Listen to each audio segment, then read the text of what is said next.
ক্ষমতায় যাওয়ার প্রথম দিকেই সারা দেশে চাঁদাবাজির অভিযোগে উত্তাল বিএনপি সরকার। একটি গণ অভ্যুত্থানের পর সারা দেশের মানুষ যেখানে চাঁদাবাজি মুক্ত ও ন্যায়ভিত্তিক শাসন প্রত্যাশা করেছিল, সেখানে উল্টো চিত্র দেখা যাচ্ছে সারা দেশের মাঠ পর্যায়ে। এরই অংশ হিসেবে ঢাকার সাভারে চাঁদা না দেওয়ার অভিযোগে ফুটপাতের দুই ডাব বিক্রেতার কাছ থেকে প্রায় 200টি ডাবসহ পুরো ভ্যান নিয়ে যাওয়ার অভিযোগ উঠেছে ছাত্র দলের এক সাবেক নেতার বিরুদ্ধে। ঘটনাটি ঘটে বৃহস্পতিবার 19 ফেব্রুয়ারি সকালে সাভারের রেডিও কলোনি এলাকার ফুটওভার ব্রিজের নিচে। বিষয়টি প্রকাশ্যে আসে শুক্রবার 20 ফেব্রুয়ারি এবং দ্রুত সামাজিক যোগাযোগ মাধ্যমে ছড়িয়ে পড়ে।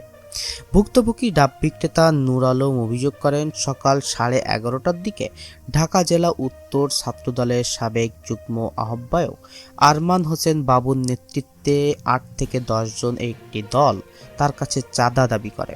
টাকা দিতে অস্বীকৃতি জানালে তাকে হুমকি এবং মারধর করা হয় এবং এক পর্যায়ে প্রায় 200টি ডাবসহ তার পুরো ভ্যান জোরপূর্বক নিয়ে যাওয়া হয়।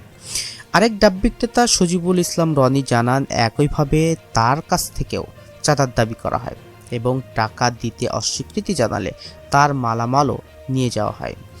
স্থানীয় একাধিক ব্যবসায়ী জানান, রেডিও কলোনির এলাকায় দীর্ঘদিন ধরে চা দোকান, মাছ, সবজি দোকান ও ডাব বিক্রেতা সহ ক্ষুদ্র ব্যবসায়ীদের কাছ থেকে প্রতিদিন 200 থেকে 500 টাকা পর্যন্ত চাঁদা আদায় করা হয়। তবে জাতীয় নির্বাচনের পর সাবেক ছাত্রদল নেতা আরমান হোসেন বাবু এই চাঁদাবাজি নিয়ন্ত্রণে নিতে আরও সক্রিয় হয়ে ওঠেন বলে অভিযোগ উঠেছে তাদের।